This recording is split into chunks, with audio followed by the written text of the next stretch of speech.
සිතුවිලි කුසුම් විකසිත වෙමින් මකරන්ද සුවඳින් පිරේ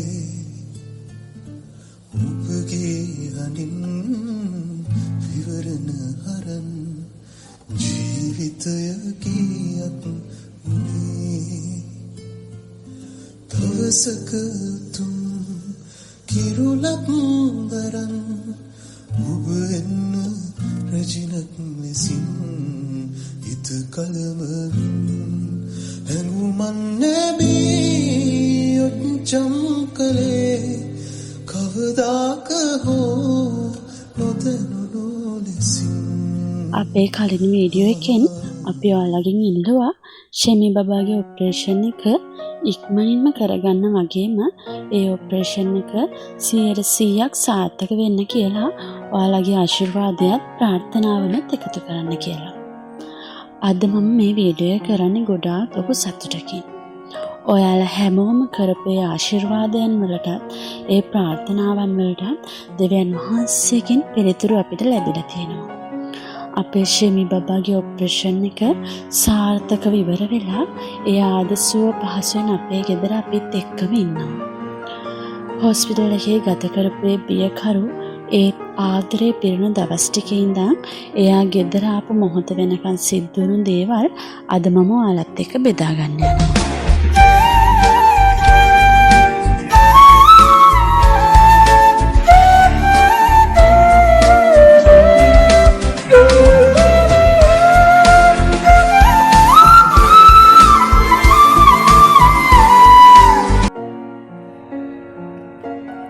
ඔපරේෂන් එකට කලින් දවස් ටිකේ ෂෙමි බබාට හොස්පිටල් එකේ පරිසරය ඉච්චරටම ආගන්තුක වුණේ නැහැ. මොකද එයා එකපාරකුත් ඇවිල්ලා එහෙ ඇඩ්මිට් වෙලා ඉඳියානේ. එහෙ හිටපු අනිත් පුංචි යාළුවෙක් එකතු වෙලා එයා අපි ගෙනින් දුන්න සෙල්ලම් බඩුත් එක්ක ගොඩාක් සතුටින් සෙල්ලම් කර කර ඉඳියා. ජීවිතය කියන දේ ගැන යාට කිසිම තේරුමක් තිබ්බේ නැහැ. විශේෂයෙන්ම එයා ආසම දෙයක් තමයි පසල් සෙට් කරන එක. එක එක කෑල්ල එකතු කරලා රූප හදන ගමන් එයාගේ හිත ඇතුලේ තියුණු තනිකම පාළුව නිදහස් කරගන්න උත්සාහ කළා. හැබැයි මොන සෙල්ලම් බඩ තිබ්බත් මොන තරම් සෙල්ලම් කළත් එයාගේ පුංචි හිත නිතරම හෙව්වේ අපිව. එයාගේ සීයා තාත්තා, එයාගේ තාත්තා, ඒ වගේම මම එනකම් එයා දොර දිහා බල බල හිටපු විදිය දැක්කම අපේ හිත හොස් ගාලා පත්ත වුණා. අපිව දැක්ක ගමන් ඒ පුංචි මූණේ ඇඳෙන සතුට, ඒ ඇස්වලින් වැටෙන එළිය වචනයෙන් නම් විස්තර කරන්න බෑ. ඇත්තටම ඒ දවස් ටිකේ අපේ හිතවල මොන තරම් ලොකු බයක් තිබ්බත් හොස්පිටල් නීති අස්සේ ආව බලන්න ලැබෙන පොඩි විනාඩි ගාන වෙනුවෙන් අපි මහා ගොඩක් වෙරුම් පිරුවා. එයාව දකින්නේ පුංචි මොහොතට අපි කොච්චර ආස කළාද කියනවා නම් ඒ ලැබෙන විනාඩි කිහිපය විතරයි අපේ හිතවල තිබුණ මුළු බරම නැති කරලා ලොකු සහනයක් ලබා දුන්නේ. පුංචිට කෑල්ලක් දෙන්න.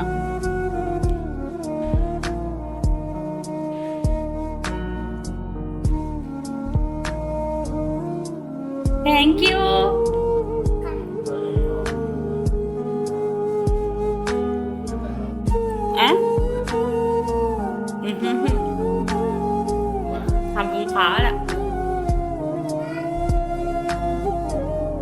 මම එයා බලන්න ගිය වෙලාවෙ ඉඳන් ඒ කලේ එයාගේ මුළු වෙලාවම මාත් සෙල්ලම් කරන්න වෙන් කරගත්තේ.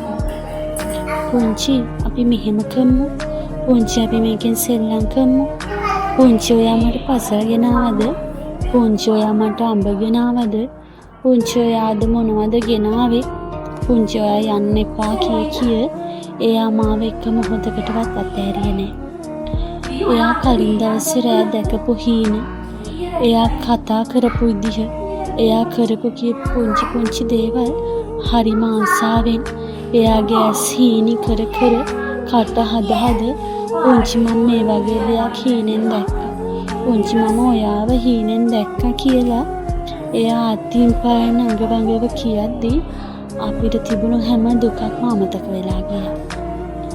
ඒ විතරක් නෙමෙයි හොස්පිටල් එකේ නර්ස් නැන්දලා ඒ කිව්වේ එයාගේ මිස් නැන්දලා එයාට බෙහෙත් දෙන්න, එයාව අල්ලගත්තු විදිය, එයාට බෙහෙත් දීපු විදිහ, එයා බය වෙලා ඉඳපු විදිහ, එයා ඒවට මුහුණ දීපු විදිහ මට එක හුස්මට කියාගෙන ගියා. හැබැයි යාළුවනේ ඔපරේෂන් එකකට ලෑස්ති වෙන බබෙක් විදියට එයාගේ තිබුණු ඒ පුදුම දාංගලෙත් එක්ක එයාව පරිස්සම් කරගන්න එක නම් අපිට ලොකු අභියෝගයක් වුණා. එයාව හැමදාම බේත් එකක් ගාලා නාවන්න තිබුණා. කොච්චර උදේ නෑවුවත් එයා දවල් වෙනකොට පුදුම විදියට දඟලලා ඇඟේ දූවිලි ගා ගන්නවා. ඉතින් එයාවත් අපි පරිස්සම් කරගෙන ඒ අභියෝග වලට අපිට මුහුණ දෙන්න සිද්ධ වුණා.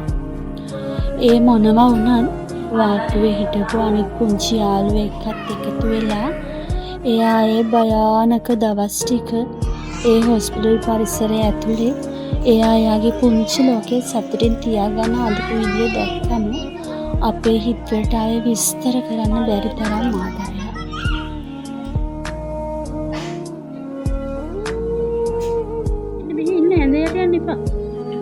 හලෝ මේ අම්මා දිහා චුට්ටක් බලන්න.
අපේ ෂෙමි මණිකට හැමෝම කොච්චර ආදරේද කියනවා නම් එයාව බලන්න එන්න මුළු පවුලම පෙරුම් පිරුවා. ගිය පාර වගේ සීයා තාත්තට, ඩික්සන් සීයාට, තාත්තම්මට, කොට්ටාවේ ලොකු ආච්චිට, බට්ටි ආච්චිට, මැනික් ආච්චිට මේ ගමන බබාව බලන්න එන්න ආසාව තිබුණත් එන්න ලැබුණේ නෑ.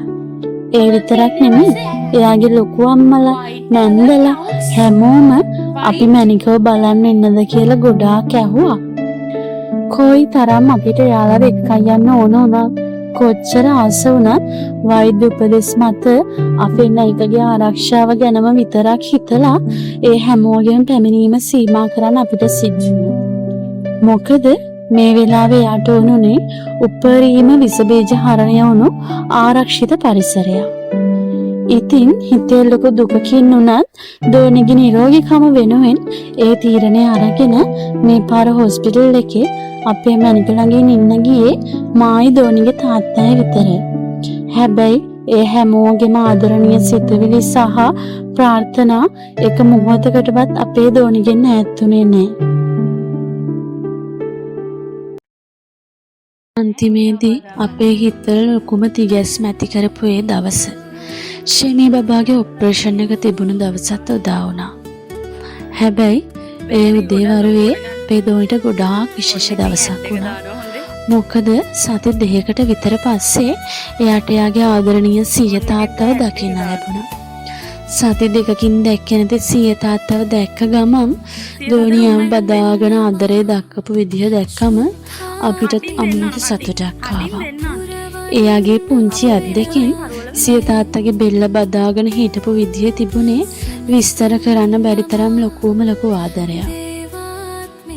ඔපරේෂන් එකට කලින් එයාව නාවන්නත් කලින් එයා එයාගේ සබන් බෝල පුම්බන සෙල්ලම් බඩුවෙන් සබන් බෝල පුම්බ ඒ දිහා බලලා hina වෙලා හරි සතුටින් ඉඳියා. මේ පුංචි මූණ තව පැය කිහිපයකින් ලොකු වේදනාවකට මූණ දෙන්න යනව නේද කියන බය අපේ හිත ඇස්සේ නිහඬවම කෑ ගැහුවා. ඒ වෙලාවේ දෝනිගේ සීයා තාත්තගේ යාළු පාස්ටර් සීයලා එකතු වෙලා අපේ මැනික වෙනුවෙන් හදවතින්ම යාඥා කළා. ඒ ආශිර්වාදයන් අපේ හිතවලට ලොකු ශක්තියක් ගෙනාවා. ඊට පස්සේ දෝනිව ඔපරේෂන් තියටරයකට අරන් ගියා. එතනදී දොස්තර මහත්තයා අපිට මේ ඔපරේෂන් එක ගැන පැහැදිලි කරපු විදිහ අපේ හිත තවත් ගැහෙන්න ගත්තා. ડોක්ටර් ඉතාම පැහැදිලිව අපිට කිව්වා මේ ඔපරේෂන් එකේ තියෙන භයානකකම සහ සංකීර්ණ බව ගැන. අපි උපරිමයෙන් උත්සාහ කරනවා අම්මා. හැබැයි බබාගේ සුවවීම වගේම අනිත් පැත්ත. ඒ කියන්නේ වෙන්න පුළුවන් ඕනෑම නරක දෙයකටත් ඔයාලා මානසිකව ලෑස්ති වෙලා ඉන්න ඕන කියලා ડોක්ටර් කියද්දි අපේ පපුව නතර වුණා වගේ දැනුණා. දෝනිව තියටර් එක ඇතුළට දෝනිගේ අම්මත් එක්ක අරන් ගිහිල්ලා දෝනිව සිහි නැති කළා. අපේ අක්කා අඬ එළියට එද්දි මගේ හදවත ගොඩාක් නතර වුණා. මොකද මොන තරම් දේවල් කරත් ඒ වෙලාවේ මට එයා ළඟට යන්නවත් එයාව අල්ලන්නවත් පුළුවන් කමක් තිබුණේ නැහැ.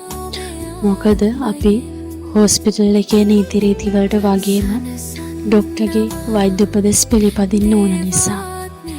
දෝනිව තියටර් එක ඇතුළට අරන් යද්දී අපි දෙවියන් වහන්සේගෙන් ඉල්ලුවේ එකම එක දෙයයි. අපේ චූටි මැනිකව හොඳින් සුවපත් කරලා ආයෙ අපේ අත් දෙකට දෙන්න කියලා විතරමයි. දෝනිව තියටර් එකට අරන් ගියාට පස්සේ උදේ 8 ඉඳන් හවස 3:00 වෙනකම් ඒ ගෙවුණු පැය ගාන මම හිතන මගේ ජීවිතේ වැඩිම පැය ගාන වෙන්නේ. පැය 7:00කට වඩා වැඩි කාලයක් ඒ ඔපරේෂන් එක සිද්ධ වුණා. ඇත්තට මේ වෙලාවේ අපේ හිතවල තිබුණේ දෝනිගේ ජීවිතය ගැන බයක් නෙමෙයි. මොකද දෙවියන් වහන්සේගේ ශුද්ධ වූ බයිබල් වචනයේ සඳහන් වෙනවා නුඹලා කිසිවක් ගැන කනගාටු නොසිතා සියල්ලෙහිදී ස්තුති දීම සමග යාඥාවෙන්ද කන්නලාවෙන්ද නුඹලාගේ ඉල්ලීම් දෙවියන් වහන්සේට දන්වන්න. එවිට කිසි නුවණකින් දැනගත නොහැකි වූ දෙවියන් වහන්සේගේ සමාදානය ක්‍රිස්තුස් යේසුස් වහන්සේ තුළ නුඹලාගේ සිද්ද සිතුවිලිද ආරක්ෂා කරනවා ඇත කියලා. අන්න ඒ කිසිම නුවණකින් දැනගත නොහැකි දෙවියන් වහන්සේගේ ලොකුම සමාදානයක් ඒ එච්චර අමාරු මොහොතක වුණත් අපේ හිතවල රජ කළා. අපේ හිතවල තිබුණු එකම කනගාටුවක් විතරයි. අපේ මේ පුංචි පැටියාගේ ඇඟ කපලා තුවාල වෙලා එයා ඒ තරම් ලොකු වේදනාවක් දරා ගන්න ඕන නේද කියන ඒ දුක විතරමයි අපේ හිතවල තිබුණේ. ඔපරේෂන් එක ඉවර වෙලා දෝනිගේ බෙල්ලෙන් බඩෙන් බට දාලා අපේ ඉස්සරහම ICU එකට අරන් යද්දී ඒ දකින්න දේ දරා ගන්න බැරි තරම් සංවේදී දෙයක් වුණා. හැබැයි අක්කා වෙනුවෙන් අක්කට හිත හයිය කරන්න අම්මා වෙනුවට අම්මා කෙනෙක් වගේ ඉන්න එකම කෙනා මම නිසා මගේ හිත ඇතුලේ මොන තරම් වේදනාවක් තිබ්බත් ඒ හැමදේම දරාගෙන අක්කව සනසන්න මට ඒ වෙලාවේ පුදුමාකාර ඉවසිල්ලක් හා ශක්තියක් ලැබුණා. ඊට පස්සේ දෝනිගේ ඔපරේෂන් එක 100% සාර්ථක වුණා කියලා ડોක්ටර්ස්ලා කිව්වා. හැබැයි ඉතින් ඒ දර්ශන අපිට වීඩියෝ කරගන්න තරම් මානසිකත්වයක් නම් තිබුණේ නැහැ. කොහොම හරි ICU එකේ ඉඳලා පැයකට විතර පස්සේ අක්කටයි අයියටයි දෝනිව බලන්න දුන්නා. අපිට දෝනිව බලන්න හම්බුනේ නැහැ. අපි ඉතින් ICU එකේ අපේ මැනිකව තියලා අමාරුවෙන් අපේ හිත හදාගෙන එදා රෑ ගෙදර ආවා.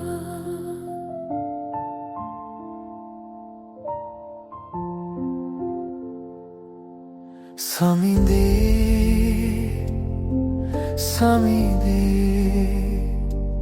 මා මග සලකුණ ඔබ වේ. සමිදේ සමිඳේ මා දිවිය සවිය ඔබ වේ.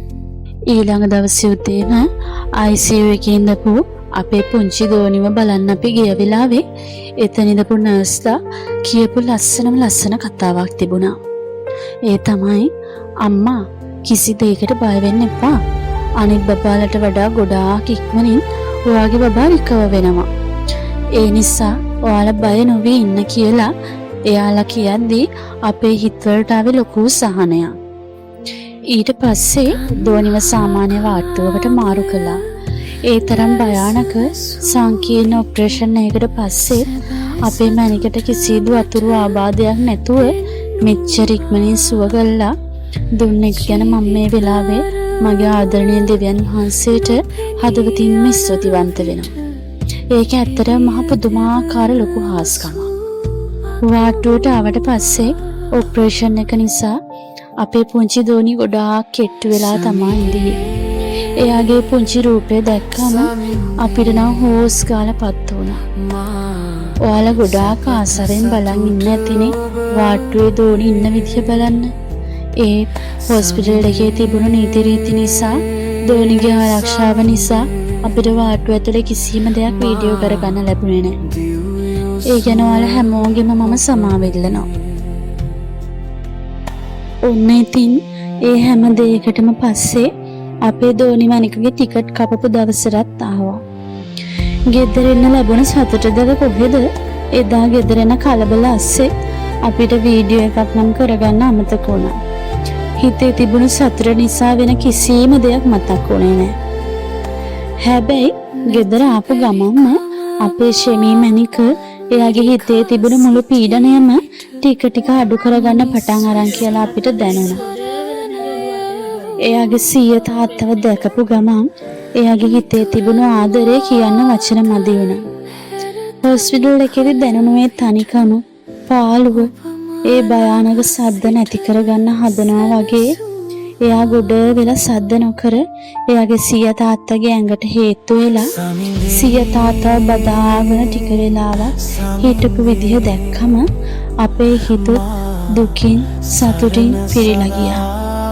ඒ ආදරේ තමයි එයාට ඉක්මනින්ම සුව වෙන්න ලොකුම ඖෂධය වුණේ. හොස්පිටල් එකේදී පුහුණු වෙන ડોක්ටර් නැන්දලා ડોක්ටර් මාමලා එයාට ගොඩාක් තෑගි දීලා තිබුණා. ඒ හැම දෙයකින්ම එයා ගොඩාක්ම කැමති වුණේ මෙන්න මේ පාට පෙට්ටියට. ගෙදර ආපු ගමන්ම එයා සීය තාත්තා ළඟ ටික වෙලාවක් හුරතල් වෙලා ඒ පාට පෙට්ටිය අරගෙන එයාගේ පුංචි අත් දෙකෙන් හරිය ආසාවෙන් කොළ එක පාට කරන්න ගත්තා. එයා වැඩිපුරම ආසුන එතන තියුණු දියසායම් වලට.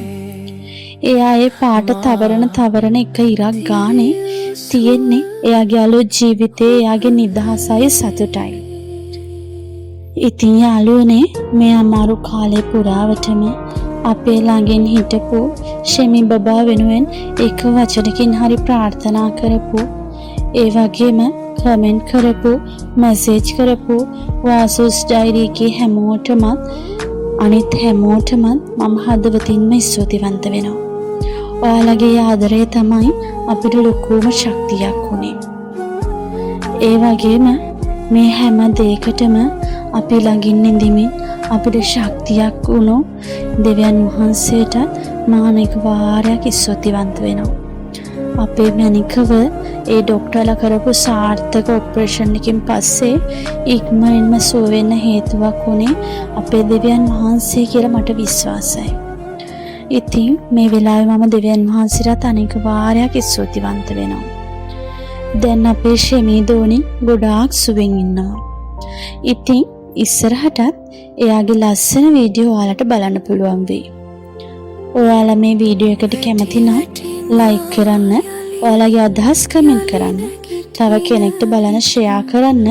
ඒ වගේම වාසුස් ඩයරි channel එක තාම subscribe කරලා නැත්නම් subscribe කරන්නත් අමතක කරන්න එපා. ආයේ එහෙනම් අලුත් වීඩියෝ එකකින් හමු වෙමු. හැමෝටම ජේසු පිහිටයි. ගිහින් එන්නම්. සමිඳේ